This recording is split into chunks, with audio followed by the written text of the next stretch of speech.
Identifier dans les bois les amanites, cela devient un casse-tête. Pas avec cette espèce, l'amanite tue-mouche. Par ses couleurs rouge, écarlate et ses points blancs sur ses chapeaux, même si parfois ils ont totalement disparu, elle reste très reconnaissable. Sur une précédente vidéo, je vous avais montré que cette espèce pouvait être légèrement variable et que les problèmes d'identification pouvaient commencer même sur cette espèce. Et dans la série des amanites avec des peluches sur le chapeau, j'ai réuni quelques photos d'espèces différentes, portant le même critère, ces peluches sur le chapeau, qui au premier abord nous donnerait à croire qu'elles sont toutes de la même espèce.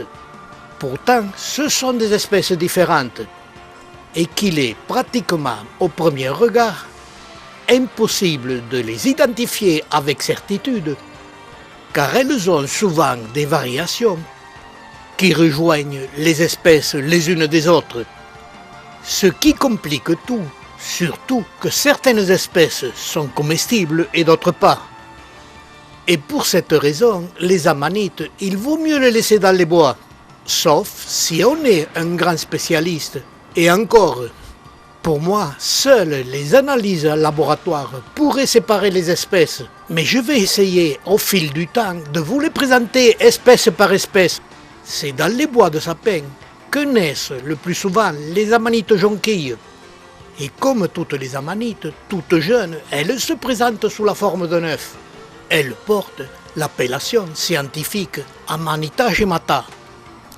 Et l'appellation commune d'amanite jonquille est très justifiée. Mais déjà toute jeune, on entrevoit comme pour les œufs de poule que la couleur jaune sera différente. Celle-ci est plus ou moins prononcée et légèrement différente pour chaque groupe, faisant partie du même mycélium, mais reste identique pour chaque sujet du même groupe.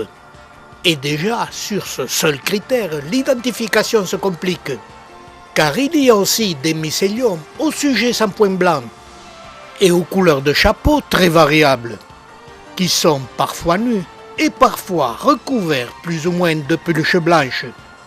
Et en voici quelques très beaux sujets que j'ai sélectionnés et qui par ses couleurs représentent l'espèce pure d'amanite jonquille.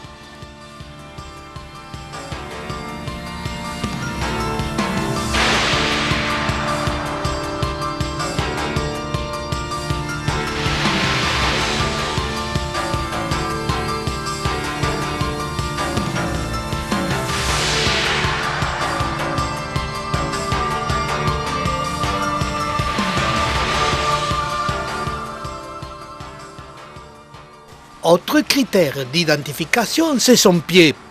Dans les descriptions, il est représenté avec un pied assez gros. Mais voilà, dans les bois, on en rencontre parfois avec des pieds très fins. Faire aussi l'identification sur ces critères, avec des mesures bien définies, c'est compliqué. Ce critère-là est aussi variable, avec ces deux critères, aux pieds bien différents, et au chapeau portant aussi des variations très importantes qui font qu'il est très difficile d'identifier ces espèces car elles sont très variables et dont les critères de couleur ou de forme de pied finissent par faire le lien d'une espèce à l'autre. Et qui ne peut se faire que par une étude en laboratoire. C'est pour ces raisons que chaque année, certains chercheurs de champignons se font piéger par les amanites, certaines étant très dangereuses, et qu'il est très difficile de les identifier avec certitude et de séparer les espèces. Et les identifier avec ces simples critères, l'on pourrait faire une variation de chaque espèce pour chaque groupe de mycélium, et le nombre d'espèces d'amanites deviendrait très grand. Car il y a aussi le phénomène de terroir qui change la couleur et la forme des champignons et leur teinte change aussi au vieillissement de cette espèce et deviennent méconnaissables par vieillissement, par temps sec ou par temps humide.